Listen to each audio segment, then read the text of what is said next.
Climbing in Marvel Rivals for Season 4 can be incredibly frustrating, especially if you're trying to climb solo. From insta-locking DPS that will go 5 and 12 to supports that always ult at the same time, it can be incredibly frustrating trying to climb, but with certain characters you have a lot more agency over your wins and losses because they have such a high carry potential or the ability for you to deadlift even the worst teammates to a victory. That's why in this video I'm going to go over the 10 best solo queue heroes for Season 4 and give you tips and tricks along the way. But before we do, definitely check out the Marvel Rivals Academy if you're struggling to improve. We offer consistent classes every single week by top Marvel Rivals coaches, going over everything from special map positioning to VOD reviewing your mistakes directly. We also have in-house coach scrims where you get to play against players of similar skill, and then you get coached in between every single round by a top-tier coach. Add on to that collaborations with pros and top-tier streamers, and you have everything that you need to start your climb, and the first month is absolutely free, so check it out, see if you like it in the links down below.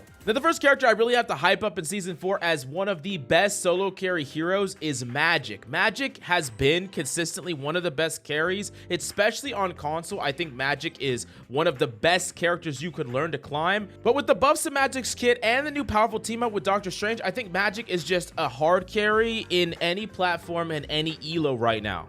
Now, a lot of this mainly comes from the fact that Magic gets to gain HP or bonus HP as she does damage, and she has high burst damage and mobility. So you combine all those things together, and it allows Magic to clutch up situations on very low resources. I think one of the things that solo carry heroes need to have is the ability to, one, get picks without the help from their team, and two, the ability to be self-sufficient. And Magic doesn't need constant pocket, constant resources from your team, constant attention.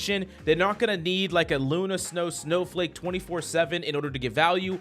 And the other part about a solo carry hero is you need to be adaptable to the situation, and Magic is a character that gets to play two sides. She gets to be aggressive and diving backlines. If there's a Hawkeye terrorizing you or isolated supports, you can dive the backline. You can tie them together with a Strange team up. You can combo kill one. You can do all these really proactive plays and just carry a fight, but you can also brawl on the front line, bully the enemy tanks, build up a really large amount of HP, and win the fight with your ultimate. There's a lot of different ways in order to play Magic, whether you're brawling, whether you're diving, and this allows you to be effective no matter what comp you're up against. Like, you're not going to want a hard dive up against like a lot of Peel. You're not going to want a hard dive against a lot of like CC, crowd control, like a Bucky. You're not going to want a hard dive. But if you're brawling frontline and you specifically play or use your cooldowns to dodge enemy cooldowns, then you can still get a ton of value.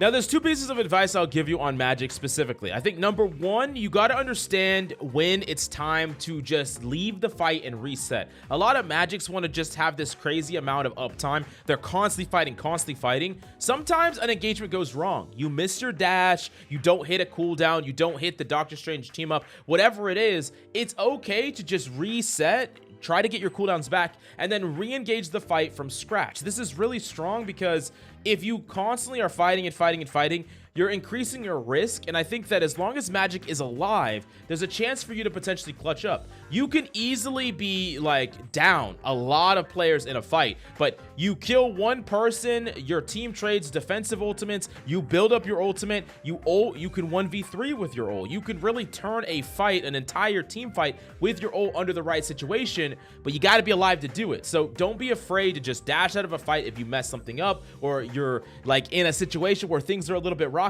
Reset the engagement, get your cooldowns back, and then re-engage afterwards. Magic's really good at kind of coming in last minute, and when cooldowns are low and ultimates are low, clutching up the fight. But the next character I gotta talk about, the first tank on the list, is actually Thor. Thor is really an all-star this season, but he's been a solo carry hero for quite some time. And this is weird because when players talk about Thor as a meta character, they say this character is not particularly good. They say that this character is underwhelming. This character doesn't see pro play. But when they talk about Thor as a, ranked character, solo carry all-star, he's really one of the best tanks to play, and there's a lot of reasons for that, and it really comes down to the fact that Thor is great in 1v1s. Basically, Across the board, Thor wins 1v1s against almost every single character in the game. If you play it well, literally every single character in the game. And when you have someone that's like that, that's really, really strong, because as you're, especially in the lower elos, things are chaotic. Everyone's kind of spread. Everyone's doing their own thing. Thor gets to find a player, target them specifically, take a 1v1 with them, and win it over and over and over again. This is especially impactful because there are certain players that play like a couple of characters and they don't really know how to adapt all that well, and Thor puts the pressure on them to find a way to adapt to you, and if they can't, you will spend the entire game farming them. Like, as an example, let's say that there is a squirrel girl that is really just farming your team nonstop. You swap to Thor, you constantly target her, and every time she's playing an angle by herself, you go for her, you kill her, and then you go back to your team. You just get a free pick, you deny the threat, and unless that person swaps off a squirrel girl, you're just gonna keep farming them. But there's a whole bunch of characters they could swap to that you're still gonna farm. Like, if they're playing a bad Hela, you're still gonna farm it. If they're playing a bad Moon Knight, you're still gonna farm it. Like, there's a lot of characters that they're just naturally gonna swap to because, you know, they're kind of crutching on one set of characters or one type of character, and you're just gonna farm all of them. And then you're gonna end the game like 30-3 and easily have just completely carried that lobby.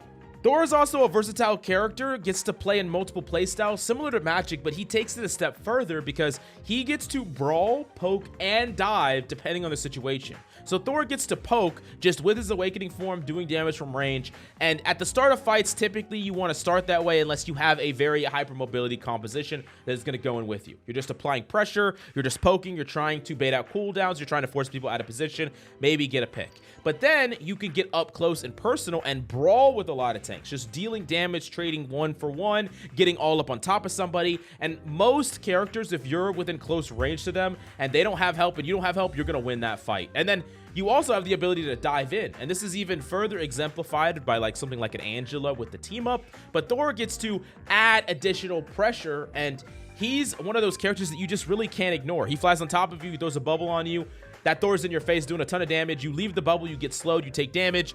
Like, a Thor combined with any other dive threat, Black Panther, even something like Spider-Man, even something like Psylocke, Captain America, and it's really, really overwhelming. It's very hard to deal with the Thor because you have to hit Thor with all these cooldowns. And one of the things about Thor is that Thor sometimes does feel a bit fragile, but in a situation where there are other things, you can't just perma-focus the Thor, and then the Thor gets to just output a crazy raw amount of damage in a dive that, like a Captain America, he's really survivable. It doesn't provide a lot of damage. Thor just has an insane amount of damage, and he can allow y'all to just clean up the entire fight. Now, of course, his ultimate is a lot better. He moves faster in his ultimate, and also if he slams on people, he's going to stun them, which means that if you use this on top of somebody, they either give you a really easy window to kill them afterwards, or they are forced to use the defensive ult. And sometimes you can even use this in the middle of defensive ults because it forces really awkward decisions from the opponent. So like, as an example, let's say a Luna pops ult and she's walking to point with it because they're trying to contest in a situation where y'all are about to cap the point, and she's walking with her team. If you pop your ult there and then slam on them, now that she's in a situation where she wants to go to point, but she can't because then all the people that you stunned will die. And sometimes Lunas will literally just leave and you can just kill like whoever you just stunned. And sometimes they'll stay and she won't go to the point where people need her in that moment. And there are going to be some windows where this is super, super strong to do. Also, make sure that you're keeping a timer, like a mental timer of how long these ultimates last, because there's no better time to pop a Thor ult than right before a Luna ult ends or right before an Invisible Woman ult ends. But also make sure that you're typically combining your bubble with your ultimate because it will slow people as they walk out of it. And I haven't even gotten into the fact that like Thor is pretty good against flyers, doesn't care as much about like getting grabbed and CC'd by like Angela and Wolverine. But like all in all, Thor is a high recommend this season if you're looking for someone to carry. Maybe you're a DPS player that's kind of frustrated with never really being able to play DPS all the time, or you're a tank player that's frustrated that you know, you feel like you just don't have a lot of agency in your games and you feel like you're losing games putting that 9-to-5 mag in and you can't carry. I would recommend Thor. I think Thor is great. Who cares what the comp looks like? Lock Thor, run it down, win games.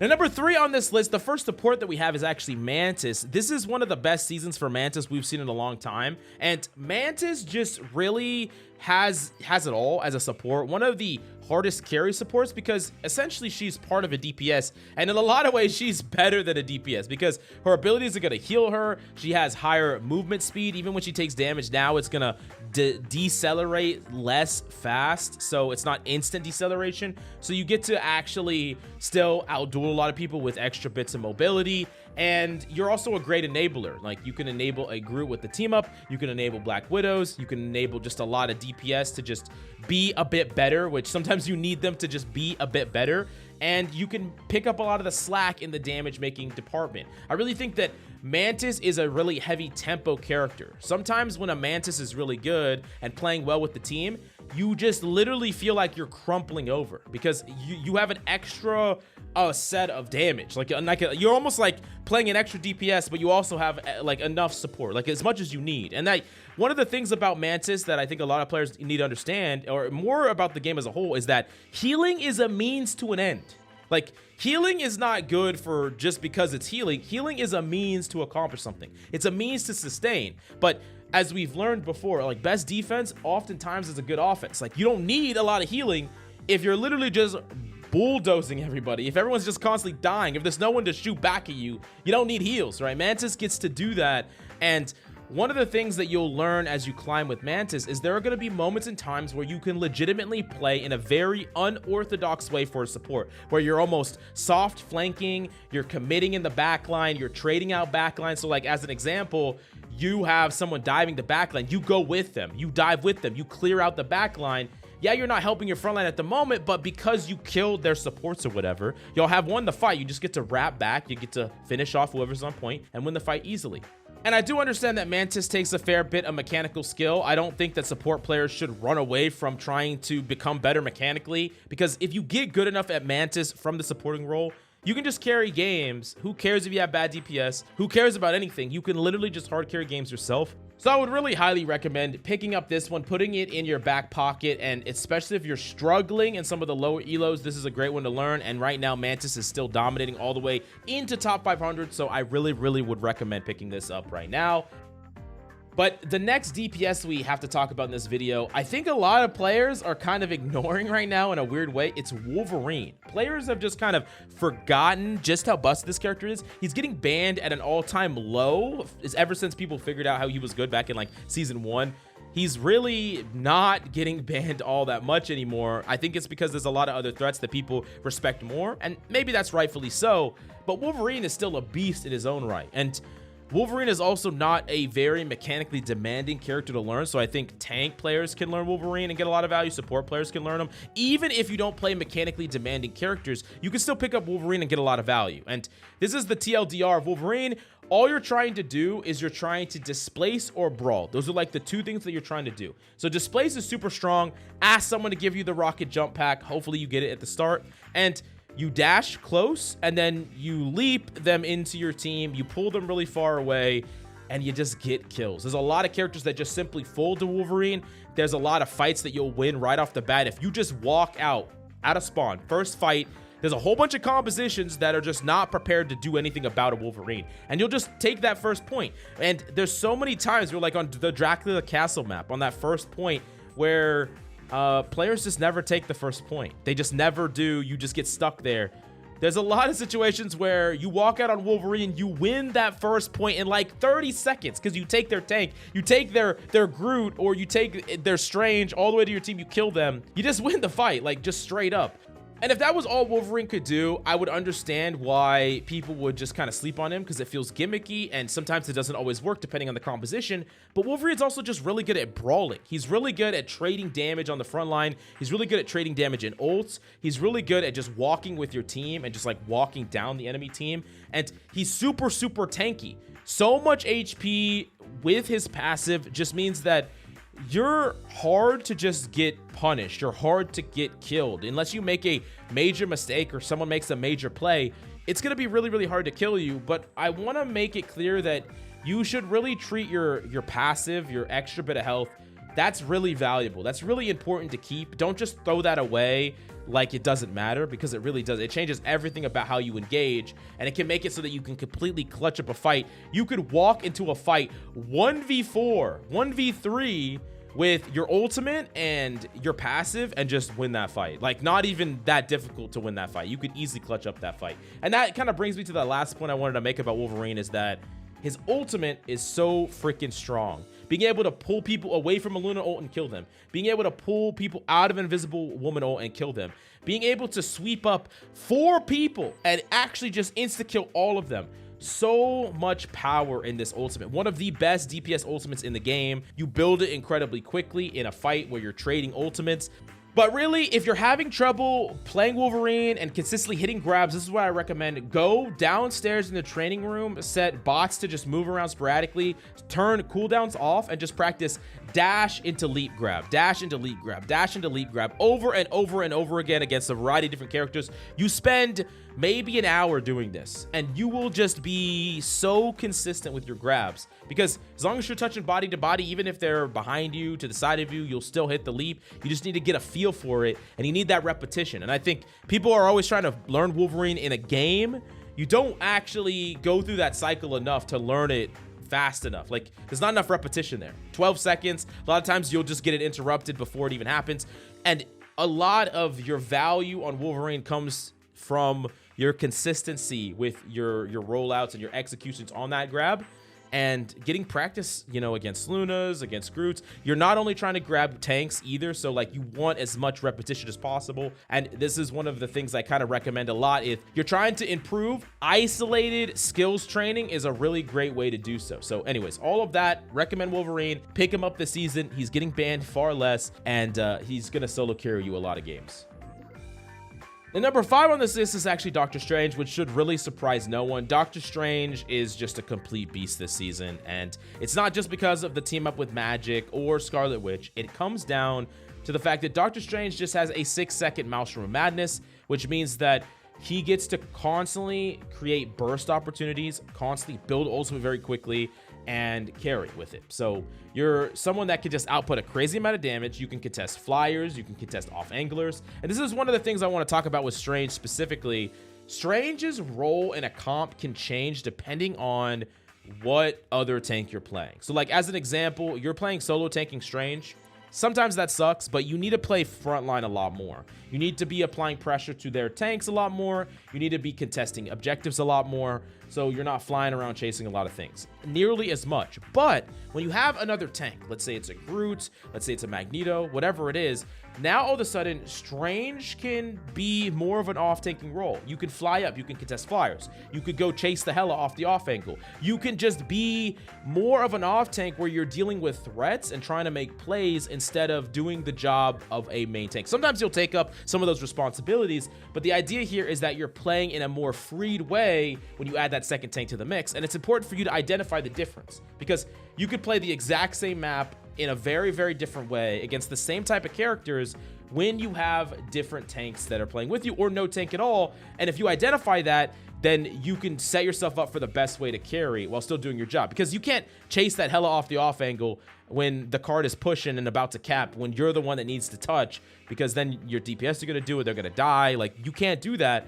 But when you have that second tank, then you can, depending on the situation. And there's still ways to carry in either regard. Like, you're playing that off-tank role, you could still fly around, you could still contest all these threats, but you're playing that main tank role, you're still providing pressure on the front line, you're watching, you're waiting, you're still trying to find burst opportunities on the front line, because oftentimes people don't respect how much damage Strange can output just by doing a primary into a melee into a full Maelstrom of Madness burst. Just so much damage out of nowhere all around Strange. You also just get to use your ultimate and just set up for these massive ultimate plays that could just completely carry a fight if you set it up right. You wait for the push, you're looking at what your supports are doing, you're waiting for your opportunity where they're kind of distracted, or you have a little piece of cover that you can use to like kind of hide your fly up and fly down. There's a lot of situations where Strange can carry, not to mention, regardless of whether you're a DPS player or a support player or a tank player, you need to know how to play Strange, because in a situation where the fight's close and someone dies, the first one dead, unless they have a really important ultimate like a defensive ultimate, should be swapping to Strange, because oftentimes that's the only way to touch correctly. And if you swap to Strange at touch point, sometimes you know, your support will hop out, they'll use a defensive ult, you're in a long fight, you'll build up your ultimate because you had over 50%, so you'll go down to 50, but you'll build up that 50% in the next 15 seconds, 12 seconds. So how are you going to use your ultimate? How are you going to play Strange? How are you going to optimize your resources? If you don't know how to play Strange, you can't play those situations right, which means you're losing. Like a lot of fights that you would have won, and that's losing you a whole bunch of games. Like, you almost gotta think about Strange as like an extra resource that every single person can use on your team. And it's such a powerful resource that is universal. So like, you need to learn how to use it, and you're gonna win a whole bunch of games that you just wouldn't have won if you didn't play it right. Like, I can't tell you the amount of games that I've won by swapping to Strange, coming back to point, and then playing for an ultimate where I ult like 2-3 people and we win that fight because I played that correctly. But in a world where I just don't know how to do that, we lose that point and maybe that game very, very easily. And this happens not just like 1 out of 10 games. It happens like at least like 3 or 4 out of 10 games. That's so many games that this could matter. I'm telling you, you got to learn Strange. You just got to. It's pretty much like a non-negotiable. I don't care what you main. You got to learn Strange. You got to learn how to use Portal. You got to learn how to ult right. This is really, really important.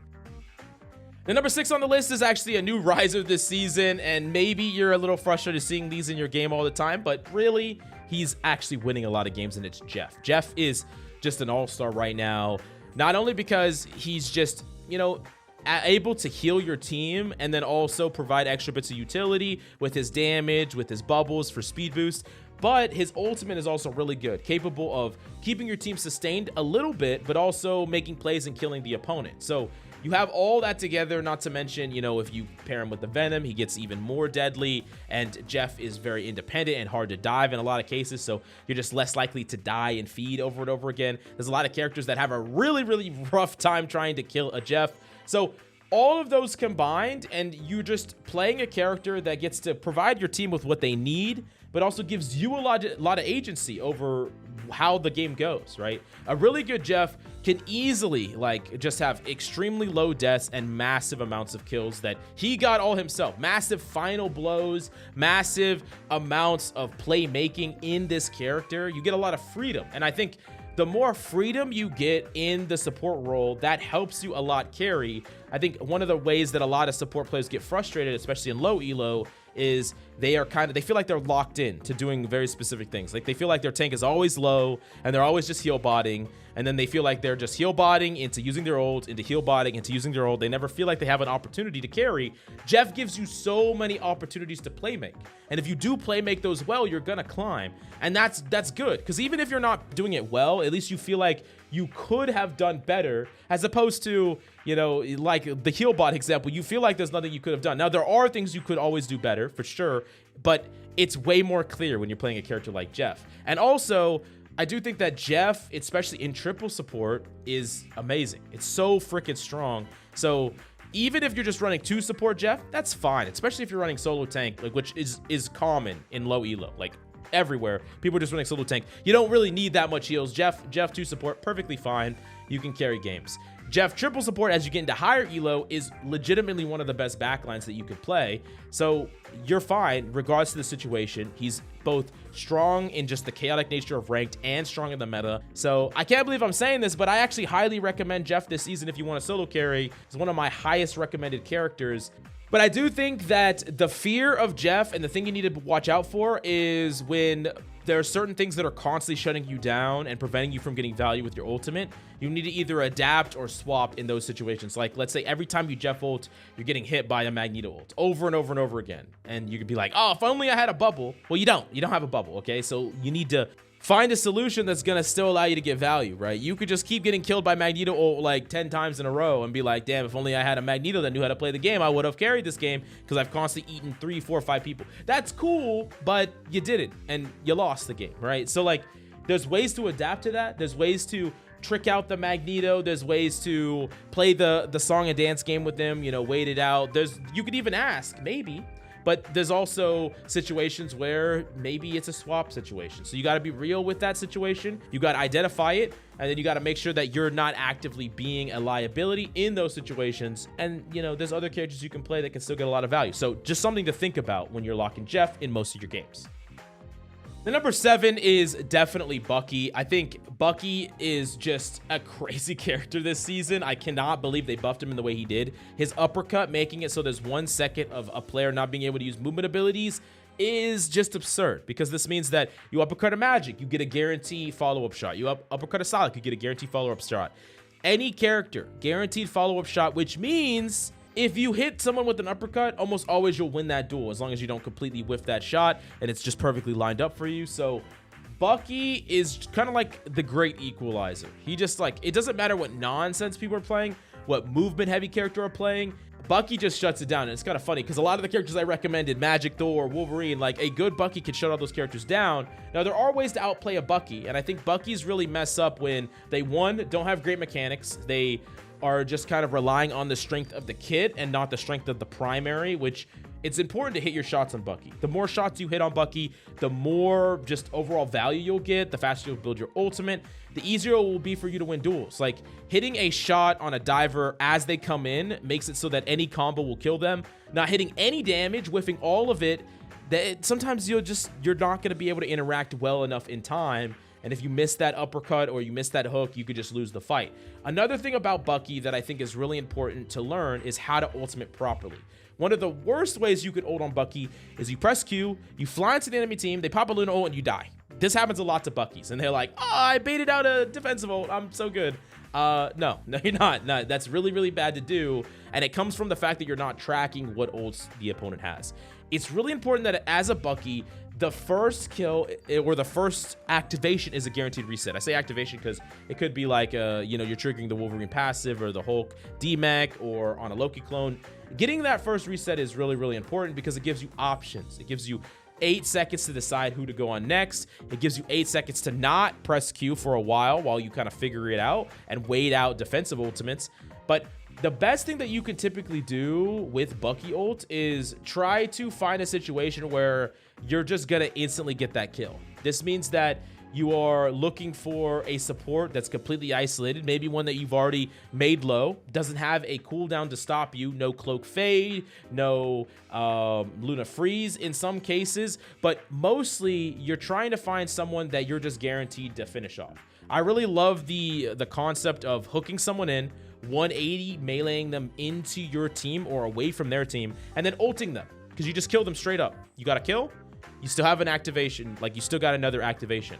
And it's cool because in a weird way, Bucky's ult is one of the few ults that actually rewards you for solo ulting because you get another one. Most ults, you're trying to get a lot of value. Like, you don't really want to, you're like, oh, I can solo ult someone with Jeff, or oh, I can solo ult someone with Strange. And that's okay.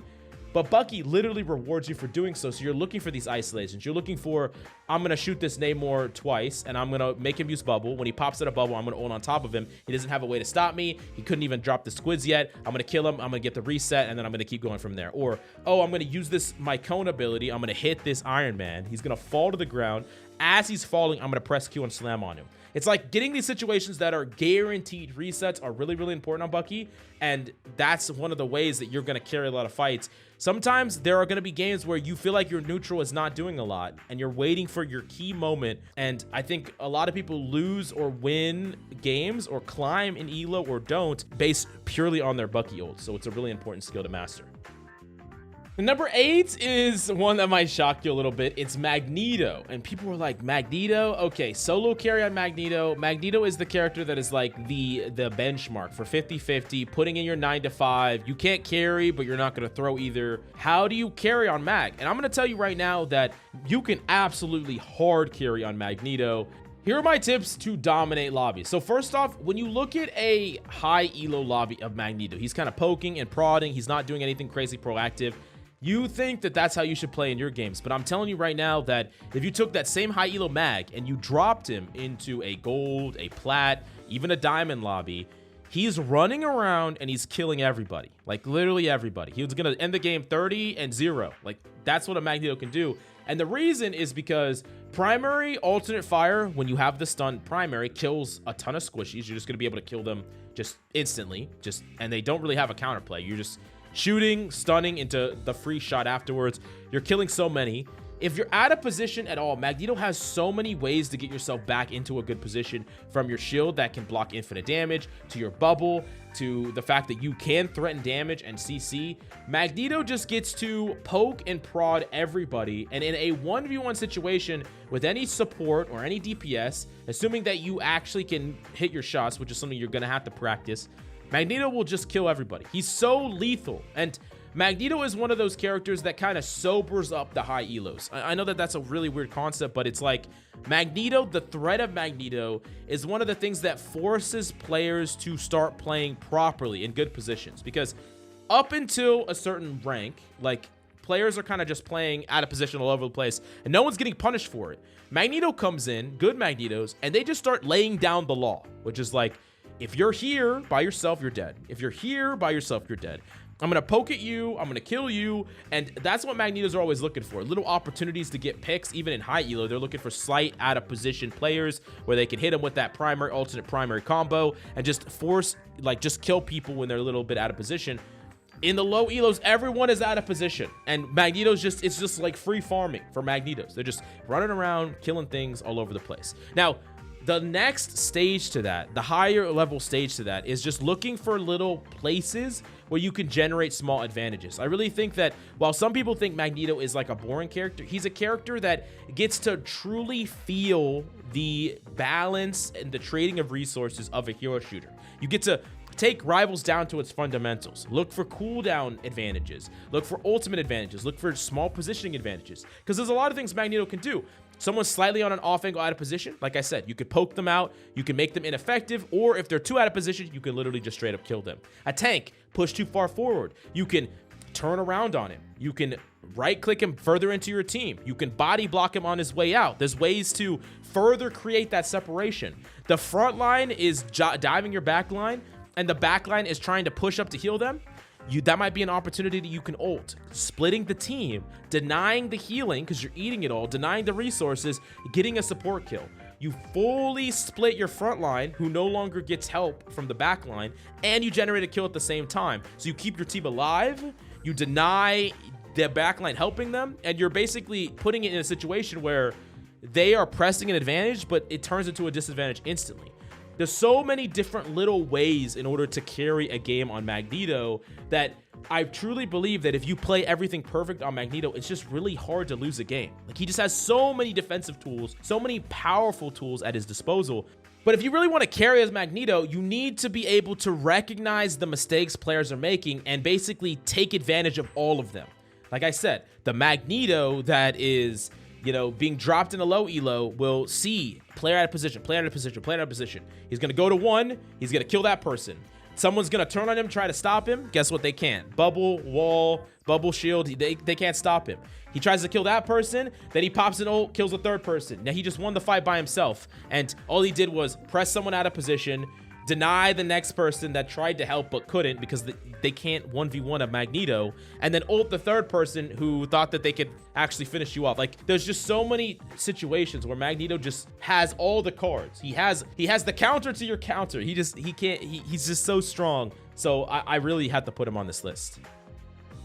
The number 9 is Cloak and Dagger. Especially in this season, I think Cloak and Dagger has one of the most powerful ults in the game. You're going to generate it really quickly. It's going to last the longest out of the defensive ult. The big thing that you need to do is make sure that you don't die in it. And there's certain things that you can't ult directly into. You can't ult directly into a Hawkeye. You can't ult directly into a Black Widow. You can't ult directly into a Magneto ult without having a plan. And it's really your job to plan around these things. Plan around...